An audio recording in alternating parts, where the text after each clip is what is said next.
Shikues nderuar, ju përshëndesim rikthyer sërish në TikTok, do ndalemi edhe ditën e sotme tek zhvillimet më të fundit tashmë në vendin tonë. Do të flasim për protestën dhe vijimin e saj gjatë këtyre ditëve. Dhe pikërisht mbi këto zhvillime kam të ftuar ditën e sotme avokatin Ismail Luka. Ju përshëndes avokat.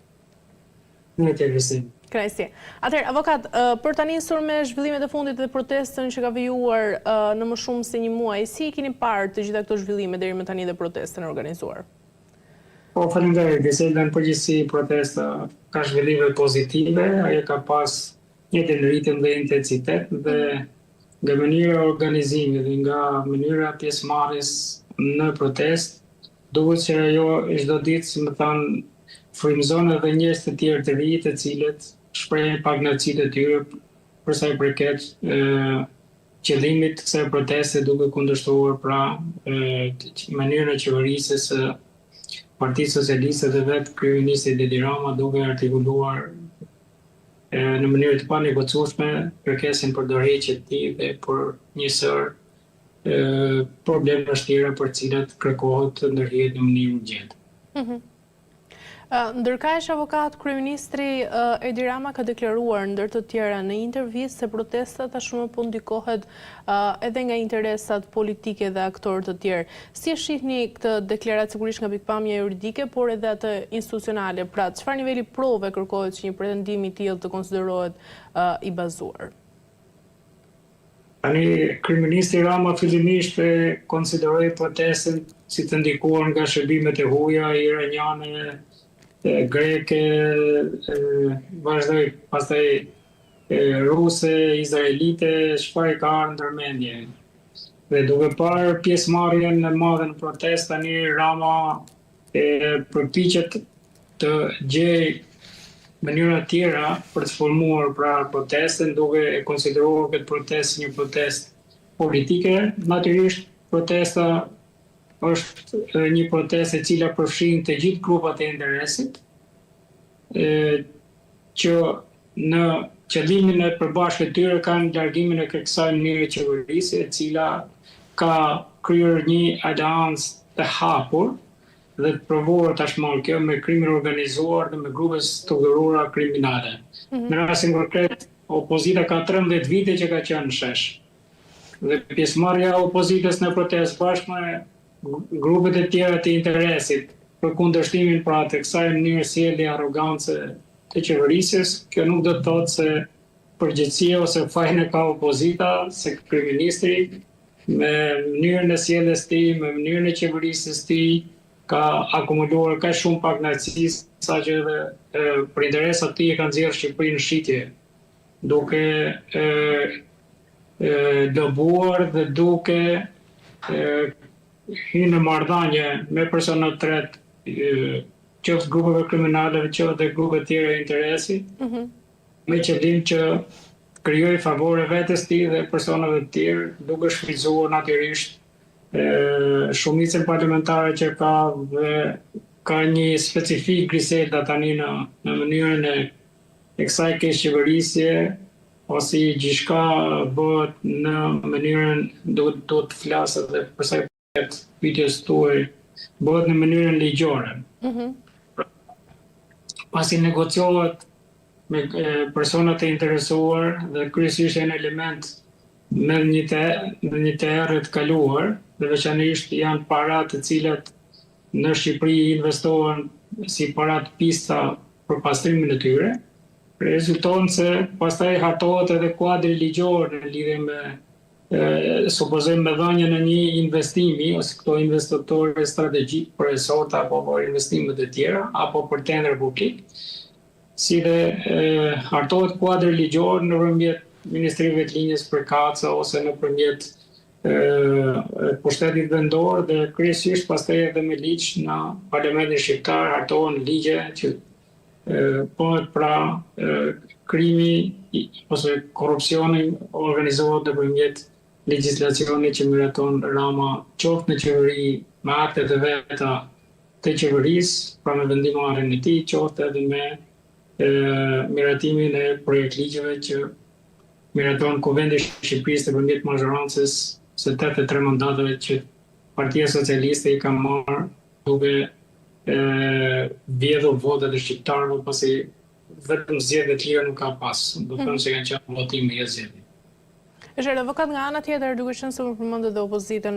pse opozita ka qenë disi e distancuar për të marrë pjesë në këtë protestë? Tani, po të shohësh artikulimet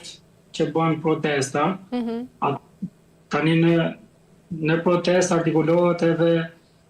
largimi i një pjesë të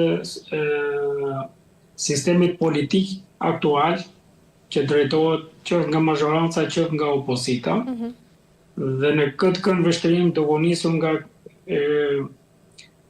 përbërja protestës me qëllim që dhe protesta të realizojë qëllimin e saj, rezulton se opozita ka siguruar pjesëmarrje, ka mbështetur protestën, por natyrisht opozita janë të njëjtat kauzat të cilat ka artikuluar këto 13 vite.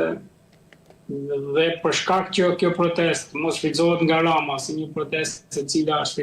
po bëhet nga Partia Demokratike me qëllim që të ulë pjesëmarrjen e saj në këtë protestë, rezulton se opozita ka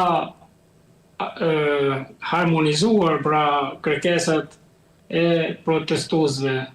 në shesh për këto 20 ditë nëpërmjet nismave të saj ligjore, sikurse ishte nisma më e fundit ishte që grupi parlamentar i Partisë Demokratike në Strasburg në Parlamentin Evropian paraqiti disa amendamente të cilat Partia Socialiste ose grupi parlamentar i Partisë Socialiste vendosi të mbajë qendrim refuzues nëpërmjet pra mos miratimit tyre në Parlamentin Evropian, ndërkohë që parlamentarët evropian e trajtuan protestën si një shqetësim të madh për sa i përket mënyrës ose keqëvërisjes së kësaj qeverie. Pra, nuk është se ka qenë pasiv në aspektin e pjesëmarrjes së mbështetjes protestës opozitare dhe veçanërisht Partia Demokratike, por format e pjesëmarrjes ose mbështetjes kanë qenë të ndryshme, por qëllimi është i njëjtë, largimi i kësaj qeverisje. A shtërhequr avokat opozita pikërisht për kërkesat dhe pankartat që protestuesit mbajnë në duar Rama në burg dhe Berisha në burg? Tani, dhe në intervistën e kaluar, bisedën e kemi trajtuar, aty në protest ka grupe interesash të ndryshme, përfshirë edhe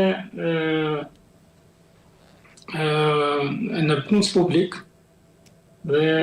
veçanërisht një pjesë për tyre janë të Bashkisë Tiranë. Aty ka dhe grupe interesash caktuar dhe klane caktuar. Një pjesë për tyre që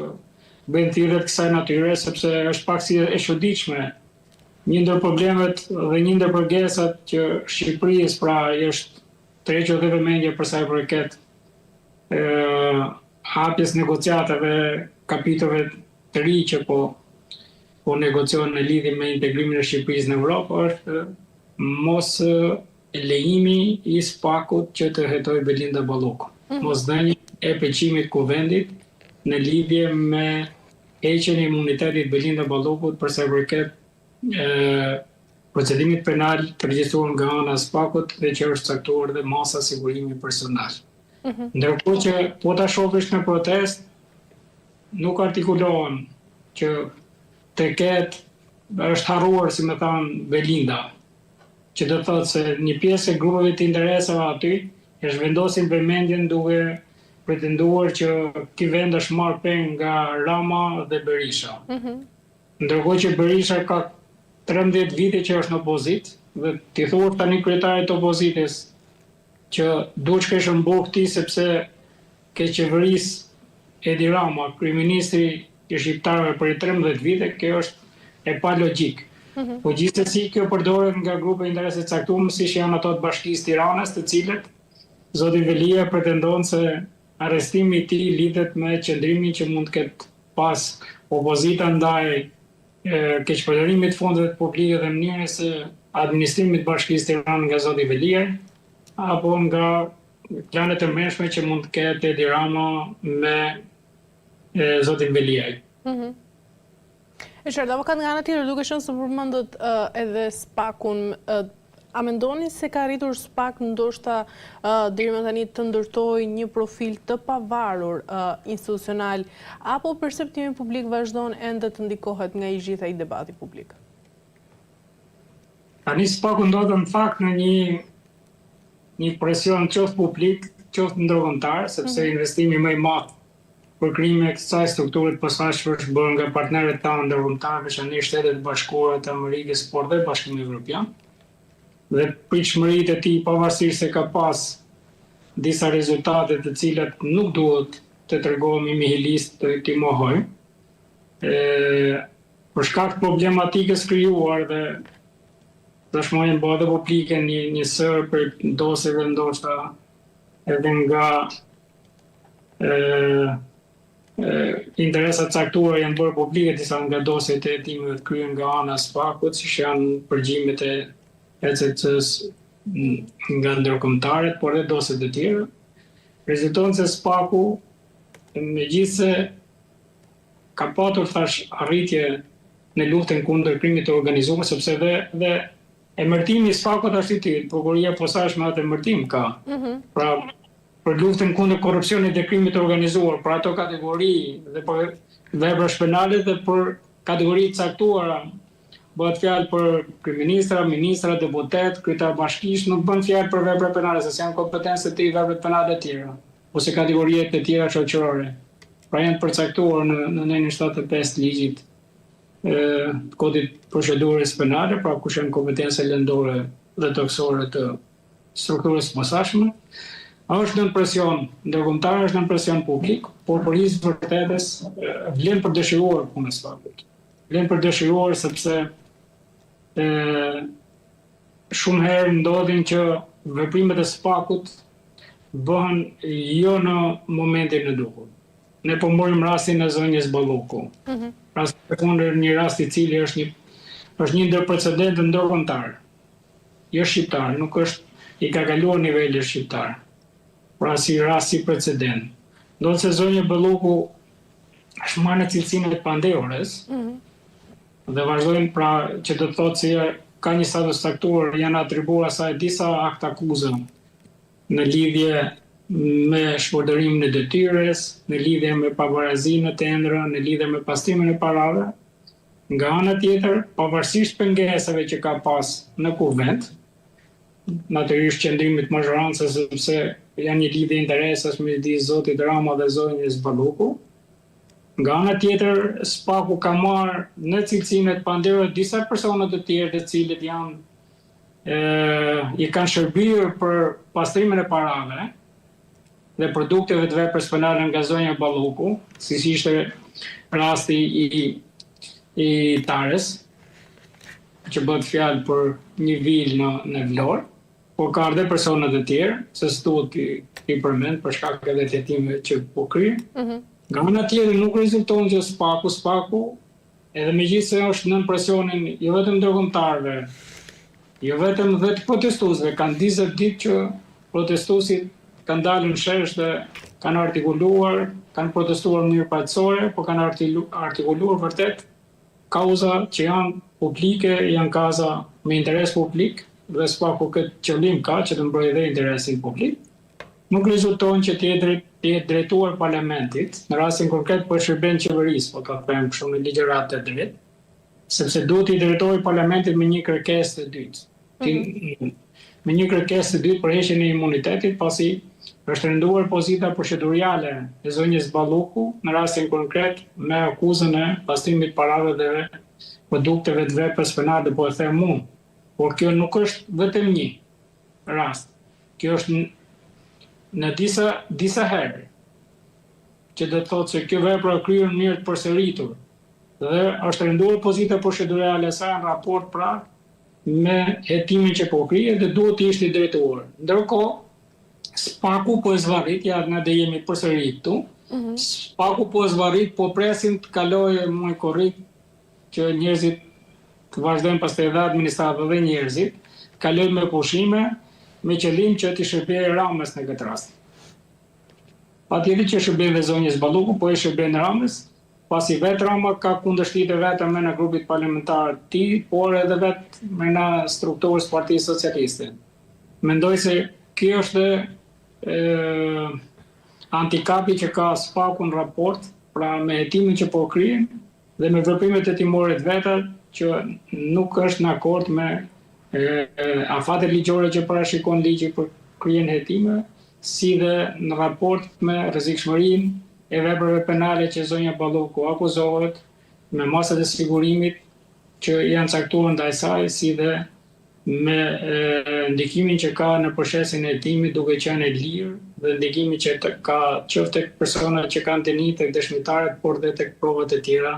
për të cilat SPAK-u po vazhdon të grumbullojë provën. Avokat Ndërkaj, gjatë protestave disa ditë më parë pati edhe disa përplasje, qoftë është ndodhur para kuvendit, por qoftë edhe komisariatit numër 3. Ndërkaj, nga organizatorët e protestës thuhet se disa protestuesve të cilët ishin arrestuar janë dënuar. Në informacionet tuaja, çfarë ka ndodhur realisht? Tani, ne kemi parë dhe live veprimet konkrete qoftë policisë, më thënë drejtën, janë veprime të cilat bien ndesh, jo vetëm me parimet e mbrojtjes së drejtave të njerëzit, me Konvenin Evropian e Drejtave të Njerëzit, por bien ndesh me ligjin për policinë e shtetit, në fakt se proporcionaliteti i veprimeve të policisë me veprimet protestuesve ka qenë krejt ndryshëm. Ju jeni informuar dhe ju si media ku policia dërgon në spital një punonjës polici i cili u dërgua vetëm për të justifikuar veprimet e dhunës, ndërkohë që protestuesit u tërhoqën zva në shesh dhe u goditën u raftën. Njëri prej tyre, në mos gaboj, ishte një protestues i cili u rrath nga bodyguardet e zotit Manja dhe çuditërisht nuk u procedua penalisht. Pra nuk u procedua penalisht, nuk u shoqëruan polici bashkë me protestuesit tjerë, por morën protestuesit dhe u shoqëruan. Ai u pa edhe me pamje filmike që ishte i Gjakosa. Pra Gjakosi një bodyguard i zotit Manja, i cili nuk ishte në mbrojtje të integritetit fizik të zotit Manja, se nuk e sulmoi asnjërin fizikisht, pavarësisht pretendimeve ose artikulimeve që kanë lidhje me zotin Manja. Kjo nuk do të thotë që ndaj protestuesit të ushtrojë dhunë fizike, ndërkohë që ti punonjës policia marrë në shoqëror protestuesin dhe e arrestoi. Në rastin konkret, mendoj se veprimet e policisë janë paligjshme dhe vetë policia është e përfshirë. Pra drejtuesit e policisë, duke filluar nga drejtori i përgjithshëm i policisë, i cili për his vërtet është emëruar nga zonja Belinda Balloku,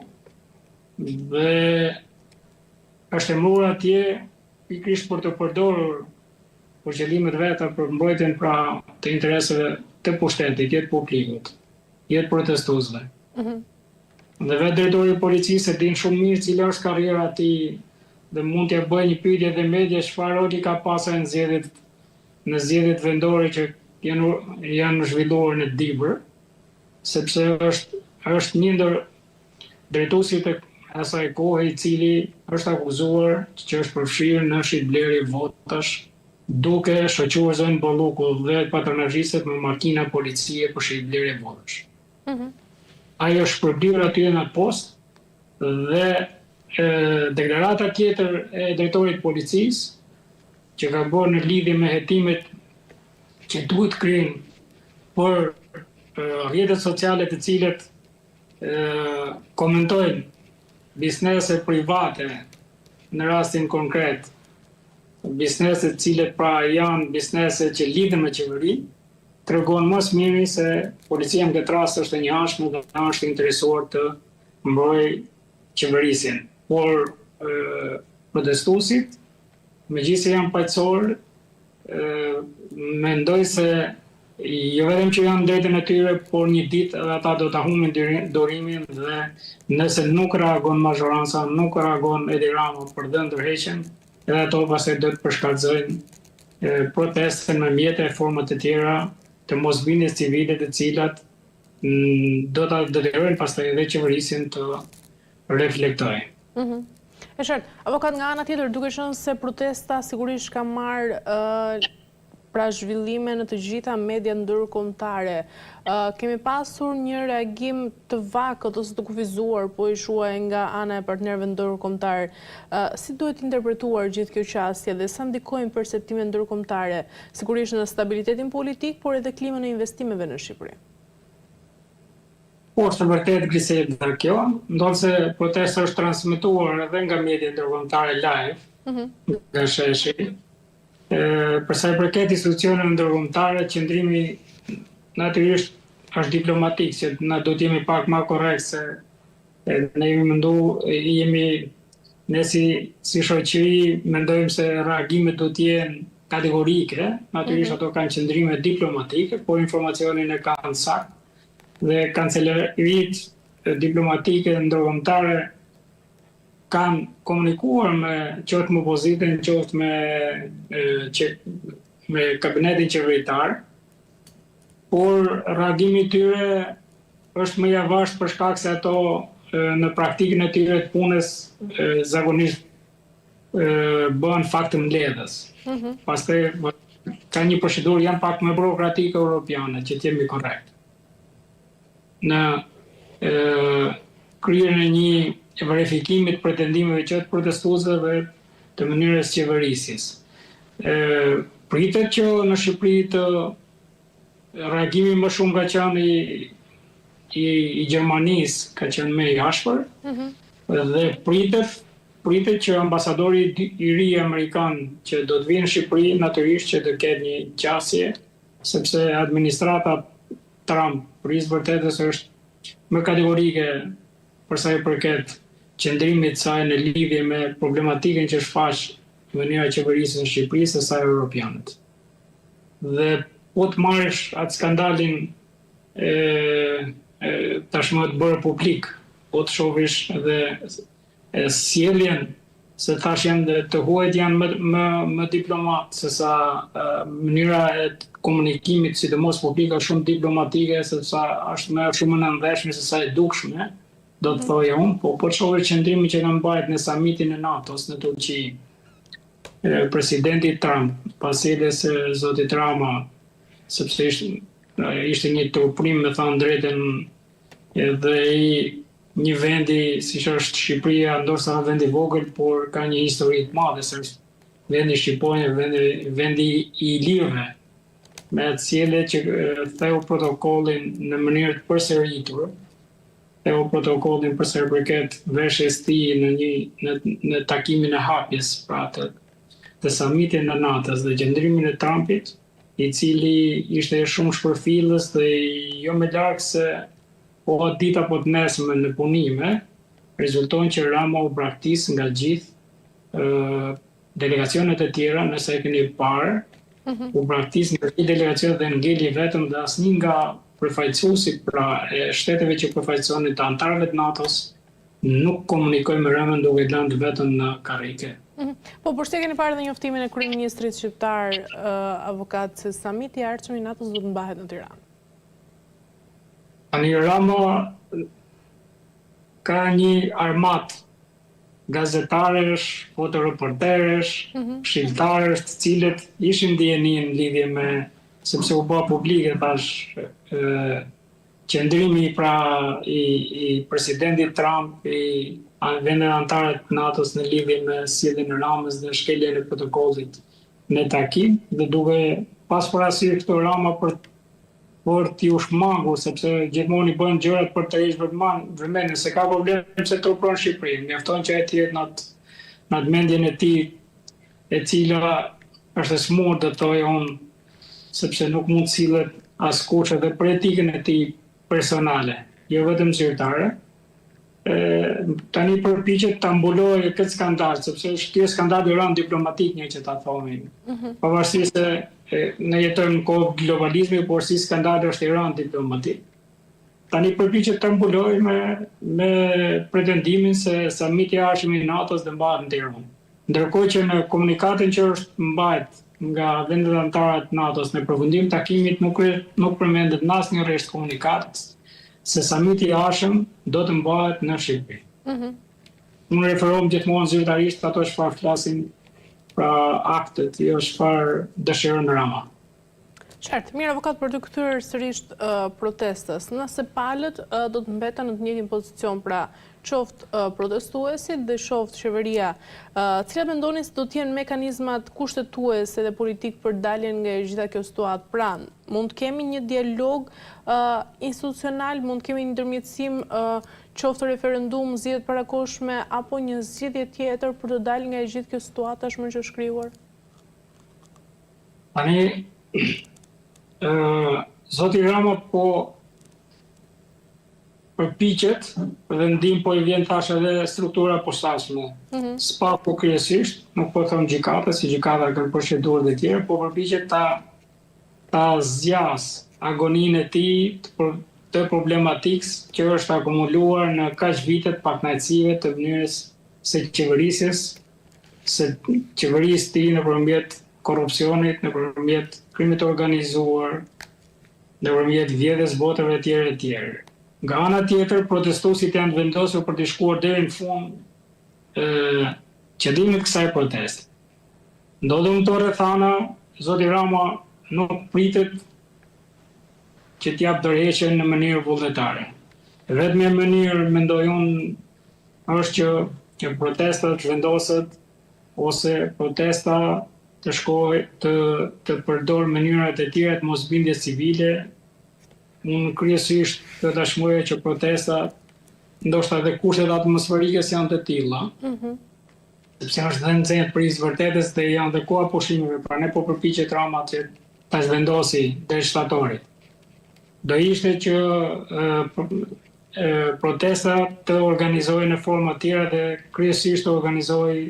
në kohën orarit të punës paradite, pra që mosbindja civile të shtrihin në paralizimin e institucioneve, pra funksionimit të institucioneve duke protestuar në vende kyçe, të cilet pra paralizojnë edhe qarkullimin e mjeteve të njerëzve për të përfshirë në institucion. Natyrisht ajo krijon dhe pengesa, por dhe njerëzit janë të mikuptueshëm, sidomos në Tiranë tani shoh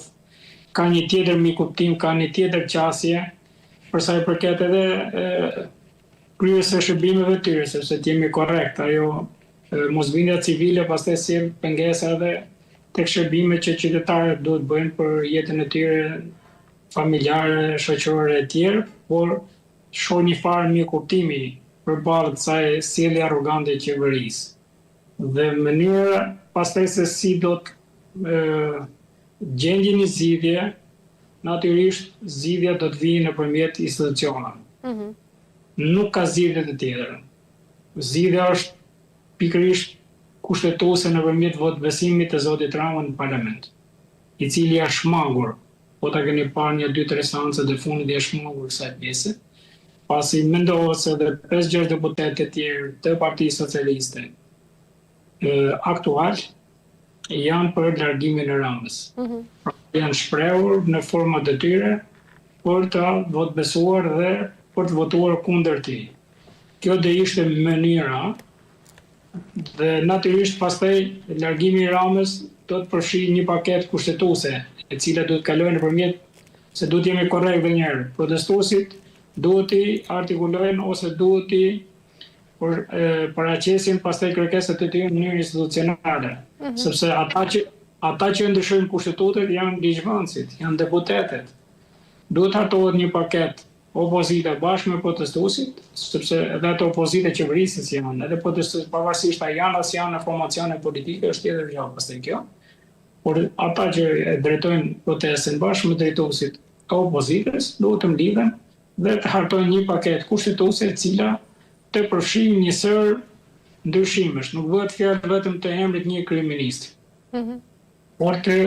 përfshijë një sër para me shfuqizimin e ligjit për to investitorë strategjik, me ligjit për paketën e maleve, për zonat e mbrojtura, për ligji kryesor është ligji zgjedhor, sepse atje prodhohen pastaj edhe institucionet. Politika në fundit është, e kam thënë edhe një herë tjetër në një intervistë me ju, që politika është vot. Është vullneti I njerëzve. Nëse dëfërmohet vullneti I njerëzve, pastaj edhe gjëra tjera shkojnë në koherencë me këtë. Do të kishte pastaj nëpërmjet parlamentit mund të votë kryeministri mund të votë besojë qeveria dhe nëse arrihet pastaj natyrisht edhe me ndërmjetësinë e ndërkombëtarëve, arrihet edhe një farë konsensusi për të votuar një herë mirë kushtetutën e Shqipërisë apo ndryshimet kushtetuese në lidhje me problematikat që ka artikuluar protesta dhe opozita, ajo do ishte zgjidhja ligjore.